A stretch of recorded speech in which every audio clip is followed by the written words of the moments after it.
Perhaps 100% of people of faith have never asked the most simple question: what is God made of? You can know zero about God unless you know what God is made of, because what he is made of determines all of his properties and abilities. Most religious people apparently believe that God is made of magic and miracles, i.e., he can do anything he wants without restraint or constraint. Of course, it's impossible to be made of magic and miracles.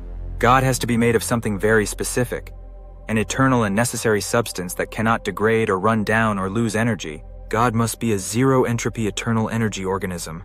He must exist at a temperature of exactly absolute zero. He must be a force-free, matter-free domain. He cannot experience friction. He cannot experience entropy. He must be a perfect singularity. He must be outside the temporal and contingent environment of space and time. He must be capable of generating, from his own substance, the space-time universe of matter via the Big Bang. He must be perfectly superconductive in relation to reason and logic, i.e., he thinks perfectly. God, to be perfect, must be made of a perfect substance. So what is a perfect substance? There is only one: mathematics. God is made of perfect, analytic, sinusoidal waves that endure forever. These are none other than basis thoughts, perfect thoughts. They are defined by Euler's formula, the master equation of existence. As soon as you realize that sinusoids are thoughts, and thoughts comprise a mind, you understand that God is an eternal, living, mathematical mind, and he creates the scientific universe from his own mathematical thoughts, via ontological Fourier mathematics, connecting the immaterial frequency domain of mind to the space-time domain of matter. There are zero miracles here and zero magic. There is only pure mathematics. God can do only what mathematics allows him to do. But it turns out that mathematics is the most protean, powerful subject of all, allowing God to do infinite things.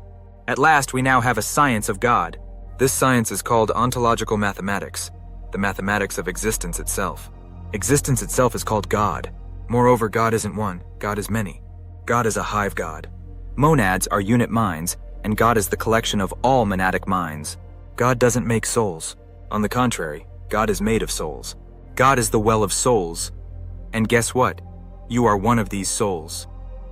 If you want to explore the extraordinary mathematical fact that you are a node of God, one of God's cells, read the God series of books by Mike Hockney and the Truth series by Dr. Thomas Stark.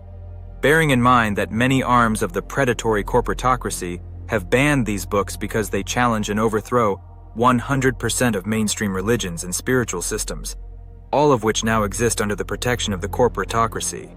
You are not allowed to criticize any religion or spiritual system. There is no free speech. Isn't it time for the truth? Isn't it time to wake up?